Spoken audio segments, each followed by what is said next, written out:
A specialized fragrance from an uber niche house. Today, we're in for a treat. Hello, welcome back to Seldomly Often. I'm Daniel. Today we're talking fragrances, and this is a practical review of Towers L'Oud.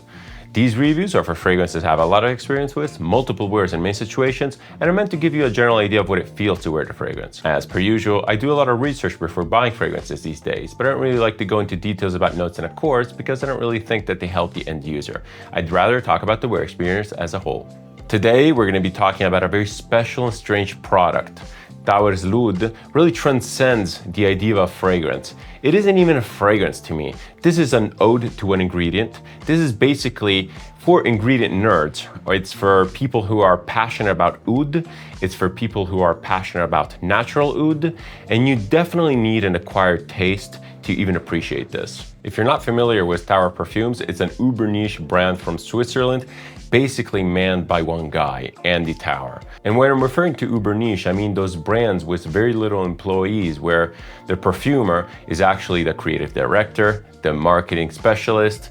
He's actually the guy bottling the stuff, usually in his basement. And the whole brand has this aura of homemadeness to it, which in some regards is very charming and appealing. In this day and age where most products, even the most luxurious and expensive ones, see something like OUDH or mass produced in quantity, something like Andy Tower's perfumes, where he literally bottles the stuff himself, is a breath of fresh air. I'm very familiar with Andy Tower's creations.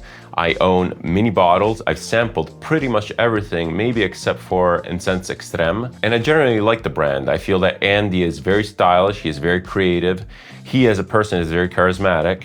And his products are characterized by a specific type of style, I would say. And other than the theme of the fragrances, which really leans Middle Eastern, spicy, and exotic, it's the way the fragrances wear on your skin, which really is a common point within his products. And this very unique wear factor, characterized by this dryness and dustiness, makes his fragrances very wearable even in the high heat. Even his more dense fragrances like the extracts, or even something like this, are definitely wearable in the higher heat. Now, this one here specifically is a special fragrance that, again, you need an acquired taste for, period. But I would say that overall, all of his fragrances are very versatile, very wearable, and very, very unique. When I first read about this fragrance and when I first started researching it, I basically discovered that this is very challenging and very off-putting to most people. I'm very attracted to weird, challenging, and animalic scents. And I basically blind bought this also to support Andy Tower. I like his products. I like him as a person. I think he's charismatic and he deserves more attention. Also, being from Switzerland, basically I got overnight shipping. So this was a pleasant surprise on the next day. This fragrance is quite expensive. It's over $250 for 50 ml.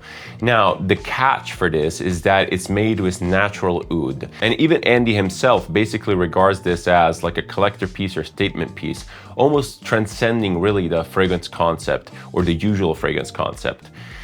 This fragrance, as I mentioned, is made with natural oud. It's something that Andy Tower distilled. And the notes for this, especially on Fragrantica and Perfumo, they seem very complex. But on the website, Andy basically states that this is pretty much a one ingredient type of fragrance with some supporting notes to just kind of like elevate the experience. And the wear experience is not too dissimilar from the Baruti Nude, which I recently reviewed. It's a very straightforward fragrance, very simple in a way, but at the same time it has complexity. It's all about the ingredient. It's almost like when you are sampling for the first time a special type of food, which is like luxurious and weird, something like a truffle or maybe even caviar. You don't really want to pollute that flavor too much with supporting ingredients. It's more about the experience of that single flavor. And when you first experience caviar or truffle or even some other weird things, you really have to kind of develop the taste for it. I really don't think that anyone's first impression of truffle was, wow, this is absolutely amazing. You have to sort of just like attune to it. You start with a little bit of shavings on your pasta, you start trying it on other things, and ultimately you're ready for the full experience. And caviar is pretty much the same way. You basically have it on things, and then you transition to having basically straight up caviar with a spoon. And to really enjoy this fragrance, you have to have this kind of approach. You have to be passionate about the ingredient, you have to be patient, And you have to be slow in sampling and getting used to this thing. But before talking about the scent profile, let's dive into the presentation as per usual. L'Oud by Andy Tauer pretty much follows the same philosophy from all of his other products. It's a very simplistic, very homemade type design and presentation. I got this in a metal tin, which was the previous box. I think that he recently changed into a cardboard, maybe for more sustainability. But the metal tins these fragrances came in before were always well received. I thought they were cool. And they had a very special charm to them. No other fragrance that I ever got came into this like very industrial looking metal tin like that. Funnily enough, this one here is actually one of the later bottles for this type of fragrance. You can tell by the labeling because the previous bottles had even more of a homemade feeling. It was basically like this, the usual Tauer blue bottle, but it was blank. And he would actually write with a marker. I think it was like a silver or white marker. He would just write L'Oud on it. And I thought that that was a very charming presentation. And when I ordered this, I actually asked Andy if he could give me one of those bottles or if he could basically make me a custom version of it. Now, I figured that he had them all packaged up, so he sent me this, but he was kind enough to listen to my request, and he actually wrote L'Oud with a marker on the box. And this is part of the charm from Andy Tauer. Basically, if you've seen my unboxing for OUDH, you know that all of Andy Tauer's products are very much personalized in a way. Even the unboxing experience is very unique to any other products. You get these handwritten notes, hand-wrapped packages. It's all very beautiful, it's very charming, and it just feels special. The cap for these bottles is your usual plastic cap. It looks 3D printed to me. It might even be 3D printed. The atomizer is your infamously bad Tauer atomizer. Unfortunately, this is a sore point. Andy Tauer's atomizers are probably the worst in the business. I get it, they have a very industrial appeal. I saw him put them on the bottles, but hey, there's really no excusing it. They're just bad. They spray bad, they feel bad. They're just not up to the standards that his products are. Let's give it a couple sprays. And by the way, I've been wearing this as my scent of the day, even at the office. Definitely got some weird looks, but we'll talk about that in a sec. So yeah, atomizer, not that great. It's functional, I guess, barely functional, but it's just kind of disappointing. Overall, the presentation for Andy Tauer's products, L'Oud included, is very unique. I can't really fault it because I'm passionate about the brand. I think it's charming, but objectively, it is kind of subpar. All right, let's get to the scent profile. This is juicy stuff. This is the most interesting stuff. So L'Oud is, as I mentioned, it's a very oud forward fragrance. This is basically based on one ingredient. The type of oud that is in here is the one that is rubbery, burnt, and very, very bitter. If you watch other videos of mine, namely the first impression video between Sergio Gao and Africa Olifant, and actually even the review from Baruti Nud and other reviews, you might know that smoky, bitter, burnt rubber type smells are not my favorite, and they're actually very, very challenging to me. And this fragrance definitely opens up that way. It's such a strange opening. It's very pungent, very bitter, very rancid in a way, and it has almost this like balsamic nostril clearing effect, very medicinal. It's very overwhelming. It fills a room, I would say, and it's very distracting. It does not blend well with pretty much anything. It doesn't blend well with the background. It doesn't blend well with your skin chemistry. It's just incredibly noticeable. And actually, this aspect is responsible for making the projection and longevity basically way bigger than they are. Just because this scent is so foreign, it's so alien to your skin and to the environment that it really sticks out like a sore thumb. So the opening, to me at least, is basically characterized by this extreme bitterness, extreme dryness, and extreme just smoky rubberiness. It's challenging, it's harsh, even for someone like me who is used to animalics and who is passionate about stinky smells. This one here has been a struggle. Every time I wore this, I had to basically tell myself that the scent would smooth out after 1 or 2 hours, because it sort of does. But yeah, I wore this a lot. I wore this in all situations possible. I even made the effort to wear it to the office and out and about, because this was usually something that I was reserving for maybe homeware or maybe outdoor wear where no one would ever smell it. And it's been, if nothing else, a very interesting experience. Every time I wore this, I sort of grasped a little bit more of the scent profile. And again, going back to my comparison between something like this and like truffle or caviar, you really need an acquired taste, and you kind of get used to the scent profile more and more and start appreciating it for what it is. And this is all really to kind of explain my initial statement wherein I said that this doesn't really come off as a fragrance per se. This is the furthest from a smell good scent that I've ever come across.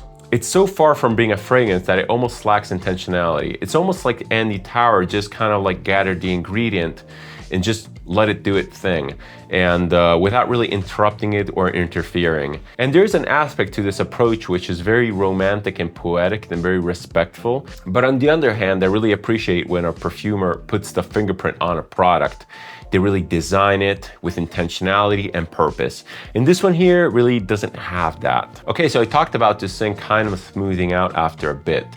And yes, it does. After about 1.5 hours to 2 hours, a lot of the bitterness, a lot of the smoky rubberiness really tones down, and this thing becomes a lot more wearable and a lot more nuanced in a way. You can start picking up woods, you can start picking up greenery, you can start picking up more resinous balsamic notes. It still has this very pungent, nose-clearing type of feeling. It's very dry. It's the furthest thing from a sweet scent that I have, probably in my collection. And it's crazy because the other day I was wearing this on one arm and 1740 by Histoire de Parfum on the other one. Review of that coming probably after this one. And Histoire de Parfum, the 1740, is definitely not something that I would consider sweet, but compared to this, like smelling my arms A and B, it was a stark difference. 1740 felt like honey in comparison. This is incredibly bitter and incredibly dry. In the deep dry down for this, and we're talking 4+ hours, the scent really transitions into this mellow, smooth, sort of smoky, woody type of thing. It's basically a skin scent at that point, and it's way more easy to wear, thank God, because it is kind of a fatiguing type of scent profile. But anyway, in that phase, the scent is still very noticeable because, as I said, it comes across as very foreign. It doesn't really merge into the skin whatsoever. I haven't touched upon a very strong character of this scent profile, which is its animalic component. This oud is very far from being barnyardy and fecal and poopy. To me, the animalic component in this is very pissy, very acrid, and very rancid. In the mid-dry down for this, I get a very distinct type of smell. To me, it smells like a dirty hamster cage. And I picture this hay type material, maybe used for the padding, maybe the wood chips used for the base, that are humid with urine. It's very pungent, very acrid. I know it sounds completely disgusting, but in the air, these type of pissy animalics, which I would include civet in, and maybe even castoreum, they have this alluring aura that really is intriguing and mysterious. I have to say that the scent profile is not discreet. As I mentioned, I wore this to the office. I was getting so many weird looks that at a point, I decided to lean into the irony of the scent.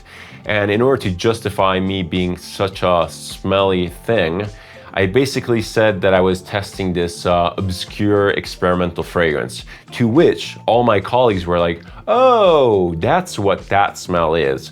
So yes, definitely not discreet. I'm not really sure if they were enjoying it, but they were definitely puzzled. So proceed with caution. Let's quickly touch upon the practicalities, although this is very far from being a practical scent. If you purchase this and if you intend to wear this, I would highly recommend to dress this up. If you don't use this in very special occasions where you're dressed up in whatever formal wear, or where you're feeling incredibly confident and where the contrast that this creates doesn't pass as intentional, basically, this will come across as a stench. And if you wear this with casual clothing, or in a casual manner, you'll just come across as stinky. I do think that if this is worn confidently and with intent, it could come across as very unique and mysterious. You have to wear this with moderation, and I really don't think that anyone would necessarily find this specifically pleasing, but if nothing else, you will definitely stand out from the crowd and be noticed. This type of scent profile really transcends gender and age. It could be worn by anyone or no one. It's more of a statement piece. It's more of an experimental type of scent profile. You have to wear it with not caution, but you have to know what you're getting into. This is not your everyday fragrance. This is very, very low versatility. I know it seems like I've been bashing this thing, but I actually really like it. I like experimental fragrances. I like experimental smells. But I have to be real here. I do tend to prefer when there's intent, design, construction, and just a purpose. I like it when the perfume really shows his character through a scent. And this is a little bit lacking the personality of Andy Tauer, in my opinion. I like it as a product. I like that he made it, but I pretty much take any other of his fragrances over this any day. Do I recommend this? Not really. This is a very specialized type of product. I think that you should purchase this either if you absolutely love it and you sampled it first, by all means, or if you're into collecting weird fragrances, maybe more exclusive fragrances, maybe fragrances that have unique raw materials. This is basically a bottle not really meant for fragrance lovers, but actually meant for ingredient nerds. If you're into oud, if you're into that bitter, sort of like burnt rubber type of oud, I would definitely advise you to get a sample first. You can easily get these on Andy Tauer's website. I think that 2 ml of this would probably satisfy your cravings of this type of scent profile. If you go through the sample, and if you love it, by all means, get a bottle. If nothing else, you're gonna have a talking point, a statement piece, something to show your buddies. Definitely a unique product. If you like this type of content, if you like my approach to video, feel free to subscribe. It always helps the channel and it's massively appreciated. If you want to interact with me, leave a comment, suggestion, opinion, or anything else down below. I always reply and I always keep the conversation open. Thank you so much for watching. Thank you so much for your time, as per usual. Another video down, many more to come. See ya and cheers.